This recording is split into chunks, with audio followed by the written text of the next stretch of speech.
didukung oleh Ya pemirsa, balap off-road 2014 bersama dengan SMN masih menjadi topik perbincangan kita pada kesempatan pagi hari ini dan juga masih bersama dengan narasumber-narasumber saya. Oke, kepada Pak Ari, sebagai sebuah olahraga, kalau berbicara mengenai off-road adalah olahraga yang tentu saya mengedepankan mengenai adventure, kemudian speed dan juga safety dari para pengemudinya. Bagaimana dari pihak sponsor, yakni lebih tepatnya dari GT Radial sendiri, mewadahi hal-hal ataupun poin-poin tersebut? GT Radial sendiri adalah boleh dibilang produsen ban yang terbesar tidak hanya di Indonesia tapi juga di Asia Tenggara. Dan kami sudah berkecimpung di dunia off-road cukup lama, ya sejak akhir tahun 90-an. Dan khususnya dalam 4 tahun terakhir ini, ya dengan GT Radial Savero Komodo yang kami hasilkan, yang kami produksi, itu kami sudah membuktikan bahwa ban tersebut adalah ban off-road terbaik di Indonesia. Dan untuk ajang Indonesia Extreme Off-Road Racing ini, atau balap off-road yang diselenggarakan oleh SMN, GT Radial Savero Komodo itu menjadi official tire yang digunakan oleh semua peserta yang turut berlomba. Jadi unsur safety-nya pasti itu menjadi salah satu fokus utama dari kami. Oke, dan kemudian melanjutkan mengenai kejuaraan ini. Kalau boleh dibandingkan dengan kejuaraan-kejuaraan yang lain yang ada di sebelumnya, seperti apa sih uniknya? Katanya ada ide-ide yang menarik. Seperti apa Pak Ari?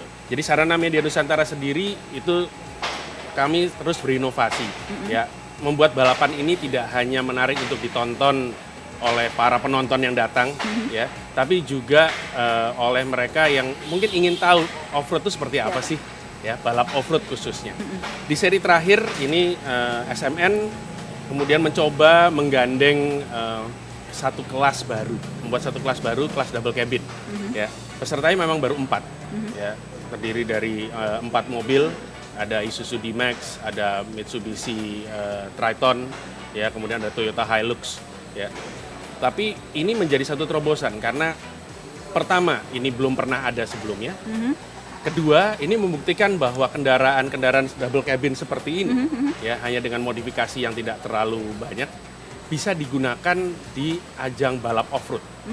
Karena kadang-kadang kan mereka yang mungkin punya kendaraan seperti ini berpikir, oh saya harus ikut ajang balap off-road berarti harus modifikasi total. Mungkin enggak juga, makanya kita punya satu kelas sendiri yang rencana di tahun 2015 nanti akan terus kita lanjutkan, ya. Sejauh ini sudah ada 10 yang confirm untuk ikut di kelas tersebut, ya, untuk mewadahi balap double cabin ini. Oke, Mas Rifat waktu itu menjadi peserta juga salah satunya yang memakai double cabin? Justru saya adalah yang pertama kali datang tahun lalu yang menggunakan mesin diesel. Yang saya pergunakan adalah Pajero Sport 2500 cc turbo diesel.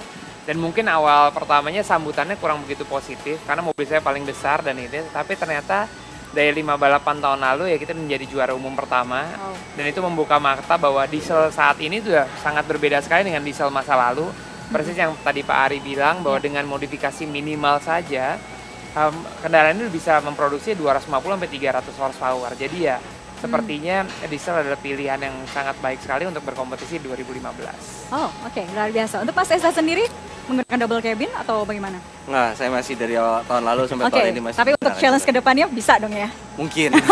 Ya karena mobil ini memang sangat favorit sekali juga untuk off-roader yang udah ada. Pilihan barunya adalah yang menggunakan mesin diesel. Oke, saya ingin tahu Mas Esa, sebenarnya apa sih tantangan terberat untuk mengikuti off-road pada kesempatan bersama dengan SMN tahun ini? Tahun ini tantangan terberatnya mungkin karena pengen banget timnya untuk jadi kesatu. Jadi emang saling isi dari tim kita sendiri. Karena dari awal tahun tim udah posisi ke 1 dan mempertahankan untuk sampai akhir. Oke, lebih ke sisi physically dari diri sendiri, dari tim, dari kendaraannya pun juga boleh katakan sebagai satu tim yang benar-benar keseluruhan, semuanya harus dipersiapkan dengan baik seperti itu ya. Untuk dari segi lintasan, dari challenge-nya sendiri seperti apa?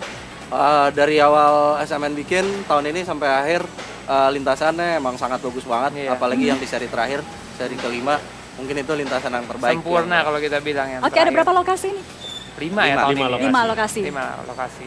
Yang paling terberat itu yang di mana nih Pak? Challenge-nya seperti apa sih yang disuguhkan kepada para off-roader? Tantangannya sih berbeda-beda ya. Jadi mulai dari seri pertama yang di Serpong itu mungkin kalau dari sisi medan yang terberat mungkin salah satu yang Serpong itu. Iya.